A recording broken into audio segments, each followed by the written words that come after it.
I want to come back to this, but I want to go to the field right now where we have CBS's Major Garrett, because I want to talk about the president's comments there. Major, you have been to so many of these rallies. You know them best. I mean, what was the sense today? Was the president more subdued? Was he angered by the news of that travel ban? He was supposed to be there on a sales mission. Sure. He was originally slotted to be here in Nashville to talk about the repeal and replace efforts for the Affordable Care Act. That got shoved aside by the court ruling, the temporary restraining order from that federal district judge in Hawaii. And the president talked at great length about immigration generally and that judicial action specifically. And I can tell you the biggest applause and the loudest roars from not a total capacity crowd, but a near capacity crowd, all dealt with immigration. There's certainly some fervor here to repeal and replace the Affordable Care Act.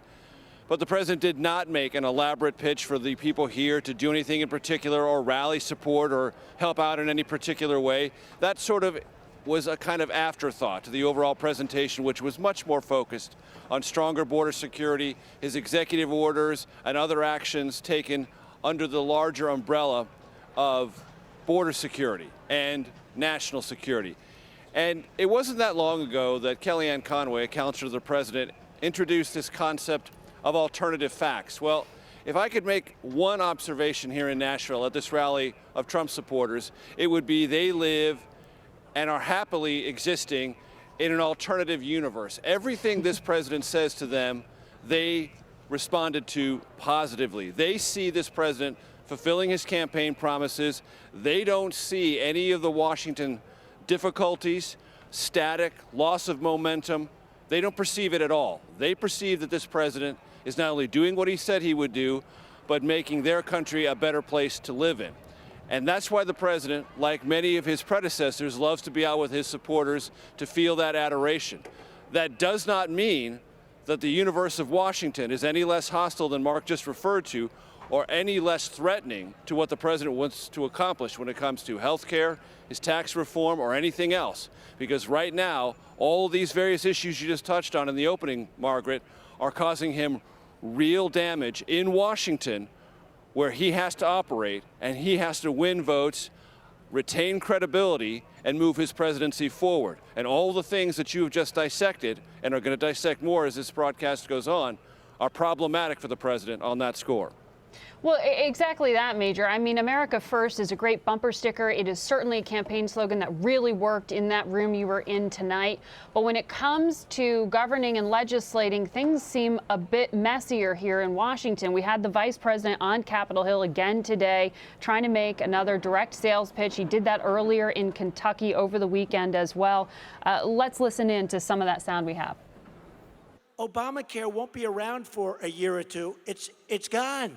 So it's not like, oh, gee, they have this. Obamacare is gone.